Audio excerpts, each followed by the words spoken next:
Let's get to our guest today. He is from our brother, sister, cousin station, CHGO. He's got the PHLY shirt on. Herb Lawrence covers the White Sox out in Chicago, works for our sister station out there. Herb, welcome into Philadelphia, man. Thanks for having me, guys. It's really appreciated, and I love PHLY. I love the colors. Yeah, that's a great shirt. And you can get that shirt at allphly.com in the locker room. We have some new merch dropped just this week, Herb. We got some fresh hoodies in. We got a lot of great stuff. So make sure you're checking out the locker room and checking out all the new gear. Well, Herb, I love the fact that you're wearing our PHLY shirt. I do not love the fact that your Twitter handle is your last name backwards. It makes it tough to tag you and find you on Twitter.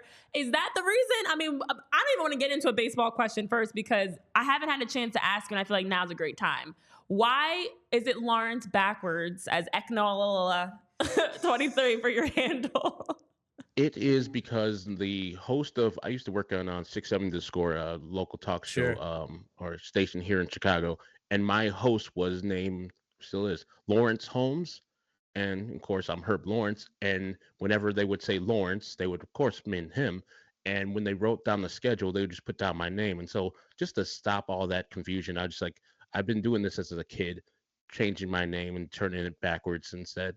So Eknerwall 23 is the way I, have been going by probably the last, since Twitter has been a thing. I just like to be different.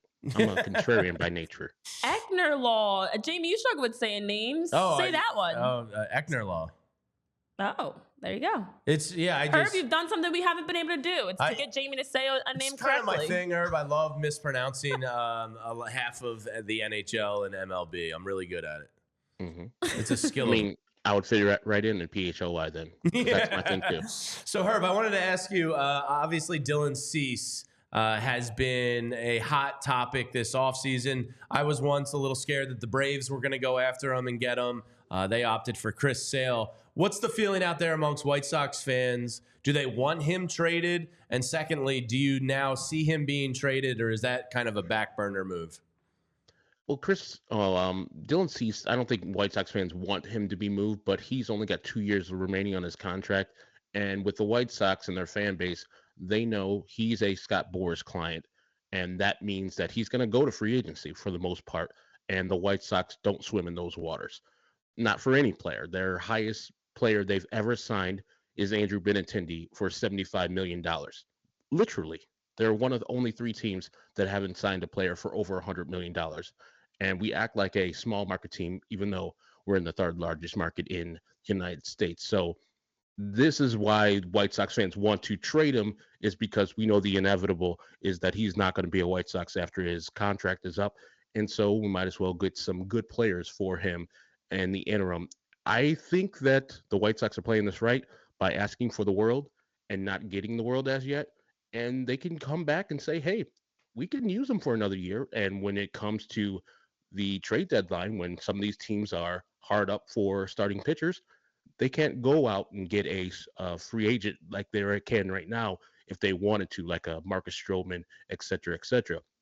At that time, the White Sox will have them over a barrel, and they'll probably ask for the same thing. So I think that Chris Getz, the new general manager, is playing this correctly and asking for the world, because you don't want to trade a supposed ace. And I know his 2023 numbers don't look ace-like, but 2022 he's a runner-up to Cy Young. And so I think that they're going to trade him sometime this calendar year. I don't know if it's going to be before spring training, but I think Dylan Cease will no longer be a White Sox when 2024 ends. Yeah, I was actually going to ask you about that, because we've also heard Dylan Cease's name. It kind of ebbs and flows, Herb, where we hear a little bit more of some chatter and then it kind of gets quiet. And I know a team that was connected to him recently, Baltimore, there were some reports that they might have the best chance of being able to land Dylan Cease. If a move is to happen, where do you think Dylan Cease would go that makes sense for both sides and both parties? Baltimore does make the most sense because of their plethora of prospects.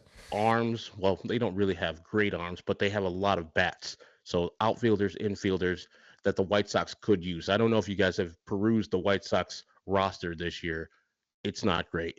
And so anybody from the Baltimore Orioles prospect list would automatically go to the top of the White Sox prospects list and or be a starter on the major league roster. So Baltimore needs starting pitchers. They got a good year from Kyle Bradish. Congratulations.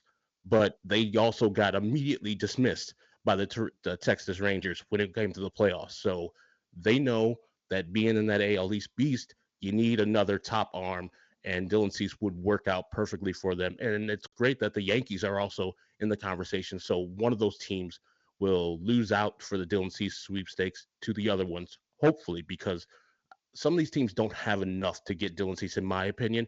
Baltimore has enough. The Yankees have enough, but the Yankees are trying to prospect hug so tightly. So I think that if they goes to Baltimore, there'd be no White Sox fan unhappy with the return because they have so many great prospects. It's hard to be disappointed with what I think they have like 5 or 6 at least top 100 prospects, and that would be great on the White Sox because we need it immediately. Yeah, so Herb, one of the other guys you guys have is the envy of a lot of baseball, center fielder Luis Robert. He's on a absolutely team-friendly deal, $12.5 million this, 15 the following, and then club options for 20 after that. So 4 years of club control, if I'm reading it right. Yesterday, news comes out that he hires, who you just mentioned, Scott Boras.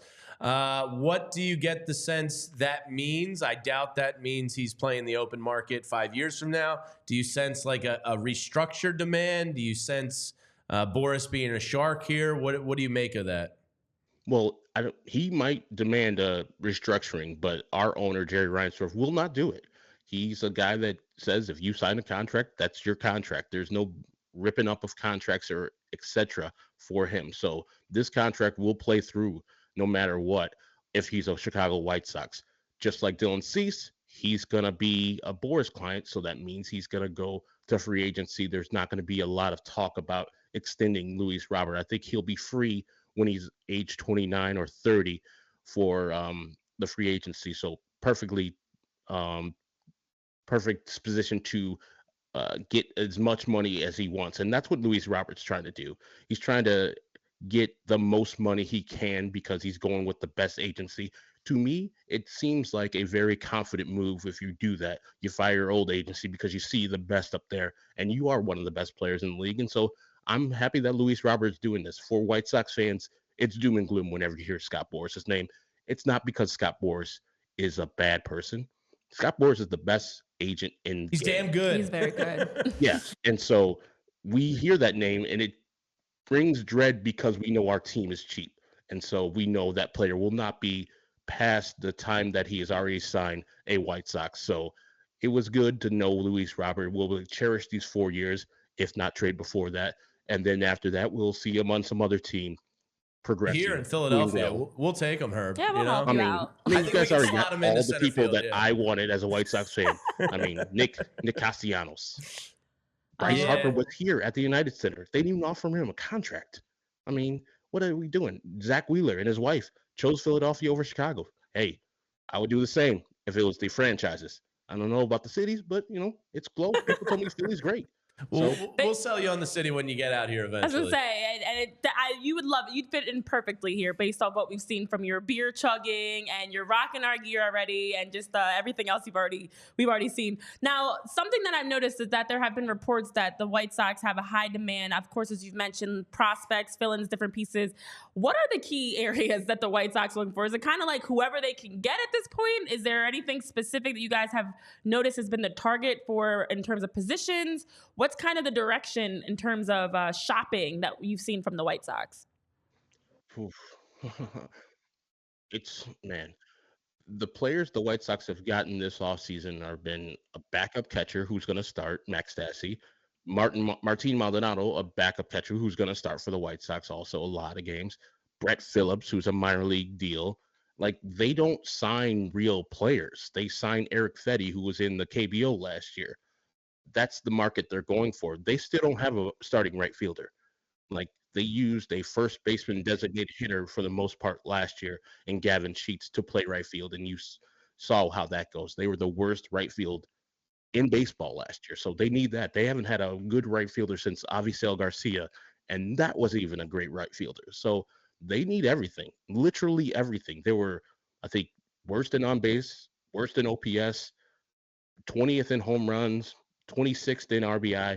They need everything on offense, and their pitching was kind of good, but they traded pretty much everybody away. Lucas Giolito, Lance Lynn, et cetera, and now they're just going with scraps of Michael Kopech, Eric Fetty, and who else did they just get? Some guy that wasn't good, Chris Flexen. Like, this is what the White Sox life is. We get players, and they were a 61 and 101 team last year, so they could be worse. So they need everything. They have no. They're not picky. They're not set anywhere except for center fielder. That's the only place they're set with Luis Robert Jr. So, Herb, I don't know if you saw, we put it out yesterday, the highest, alcohol sales per attendance in Major League Baseball. And you're telling me all this, and I'm starting to actually feel pretty bad for White Sox fans because of the inability to spend. I guess it makes a lot of sense why people are drinking at White Sox games so much, huh? You have to. You absolutely have to. If you're watching the baseball, you're watching another team do work. And I don't know if people in Philadelphia know this or around the world. The White Sox are signing a bunch of Royals players. Like, they're trying to model themselves after the Kansas City Royals. Kansas City is the only team in the AL Central that's worse than the White Sox. So we're trying to be worse than we already currently are. So we've signed a bunch of Royals former players, Royals former executives. And this is why White Sox fans have to drink that much. And yeah, the beers are not that expensive. I think here in Chicago, for a regular pint, it's probably like $14. I don't know what it is in Philadelphia, but we get after it at the game. Tailgates, during the game, after the game, gotta drink, because this team depresses you. If you really think about how they go about their business, it's not I know Phillies fans are probably disappointed that they didn't get to the World Series this year. But imagine not getting to the World Series since 2005, not winning a playoff series since 2005. Like, it's been a long time, and this is the misery that White Sox fans live, and that's why drinking is probably the minimal thing you have to worry about at White Sox games, because we're all going to be doing it. So Herb, it's just us girls talking here. Have you ever thought about abandoning the White Sox and jumping over to the Cubs? Oh, nah.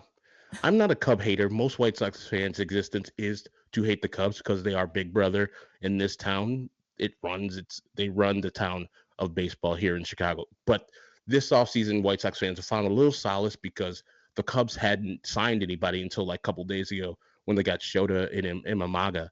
But the Cubs are a very good organization, which White Sox fans are envious of because they have a rich owner that's willing to spend, even though this offseason notwithstanding, and it's a fun atmosphere at Wrigley Field.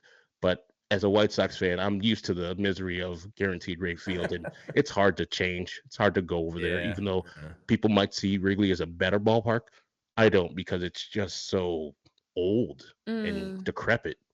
Yeah, completely different experiences. But now makes sense why the average fan, according to that poll, is drinking like 4.3 drinks per game, and the average spending about $46, I think it was.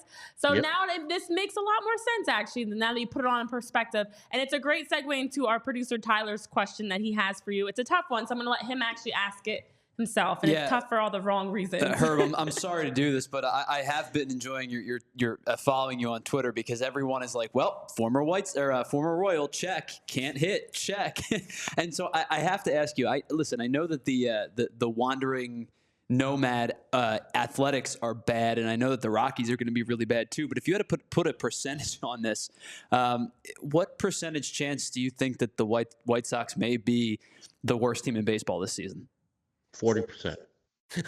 They literally don't, like, if they trade Dylan Cease, they won't have a starting pitcher that you can count on going 5 innings. Ooh. Like, Eric Fetty did well in KBO, in the Korean Baseball League. He was their Cy Young. But if you remember Eric Fetty, you guys from Philadelphia, of course, remember him when he was a national. Yeah. It was feasting time. It was eating. It was time to eat every time he was starting. And, you can play well versus Korean baseball, but Major League Baseball is a little bit different. We're hoping that he is somehow transformed into that Korean baseball player instead of the guy that showed in the major leagues for 5 years that he's no good as a starter. And we have Michael Kopech, who led the league in walks last year. Unlike Blake Snell, he didn't mix in a couple strikeouts in between there and would be 4 and dive. That's exactly what's going to happen each and every time. And as I said, Luis Robert is the only offensive force on the team. You can say Yohan Moncada, but he stays hurt. Same thing with Eloy Jimenez, stays hurt. Like, they lost Tim Anderson. He was terrible last year. They replaced him with Paul DeJong, who can't hit. Like, it's this continuing theme that they can't hit. Martin Maldonado is a defense-first catcher who wasn't good at defense last year. Max Stassi missed whole last year with an injury and some off-the-field issues. These people are dependent on this year for the Chicago White Sox to win the AL Central. They were won 61 games last year. I don't think this team is going to get close to 61 games. They're not good. They're in the worst division in baseball, and still they're the worst team in that division.